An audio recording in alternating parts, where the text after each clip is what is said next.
अल्लाहुम्मा सल्ली अला मुहम्मद व अला आलि मुहम्मद व अस्हाबि मुहम्मद मुबारक वसल्लम वसल्लम अलैहि।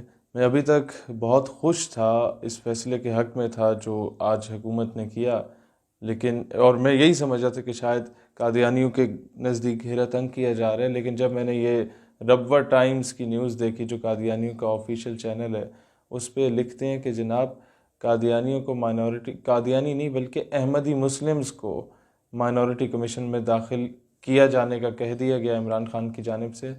तो मुझे अंदाज़ा हुआ कि जब ये यहाँ पर शादियाने मचा रहे हैं, इससे मुराद ये है कि कोई साजिश प्लान की जा रही है।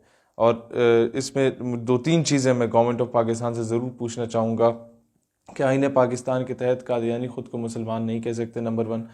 कादियानी अजान नहीं दे सकते, तो अक़लियत होने के नाते जब उन्हें अक़लियत एक प्रूव कर दिया जाएगा, उस कमीशन में ले आया जाएगा, वो अपने मज़हब की तबलीग नहीं कर सकते।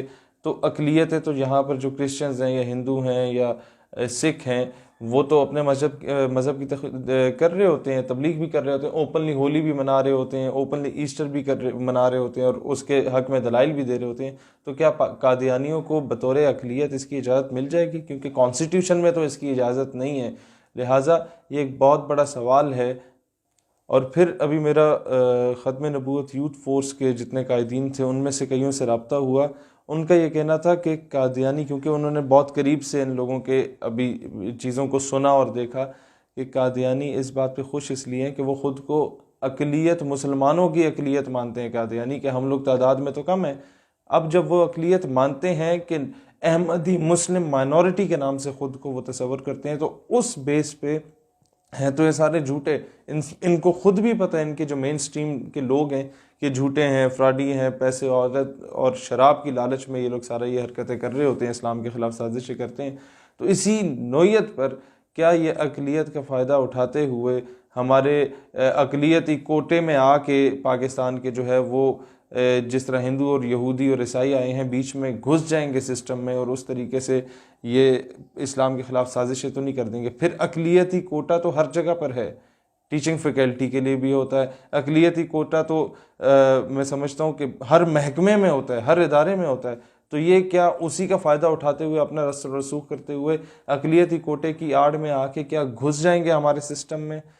ये चीज़ें जब मैंने रब्वा टाइम्स का वो ख़बर पढ़ी, तो मुझे दोबारा सोचने पे मजबूर कर दिया कि अभी तक तो मैं खुश था कि शायद हुकूमत ने अच्छा स्टेप लिया, लेकिन मेरे ख़्याल में कादियानी इसके पीछे एक बहुत बड़ी साजिश रचाने के चक्कर में है। और एक बार ये असम्बली में अगर दाखिल हो गए और वहाँ पर ये डिबेट शुरू हो गई, असम्बली में दाखिल हो गए, ज़ाहिर है इन लोगों ने और कोई वहाँ पर आप लोगों को सबको अस्सलाम वालेकुम तो कहना नहीं है मुसलमानों को। इन्होंने आके तो यही बात करनी है कि जी हमें मुसलमान डिक्लेयर किया जाए, आइन में तरमीम की जाए, आइन को चेंज किया जाए। और एक बार भी ये बात शुरू कर दी गई इनकी जानिब से, तो ये अमेरिका के बूट पॉलिश करके इतने वफादार बन जाते हैं कि अमेरिकन प्रेशर इतना आएगा कि दोबारा फिर सारों को गिरफ़्तार कर लिया जाएगा, मुसलमानों को, और इनको कोई फ्री हैंड देने की कोशिश की जाएगी। इसीलिए गवर्नमेंट ऑफ पाकिस्तान से कहता हूँ कि अपनी सारी चीज़ों की तफसील से वजाहत करे।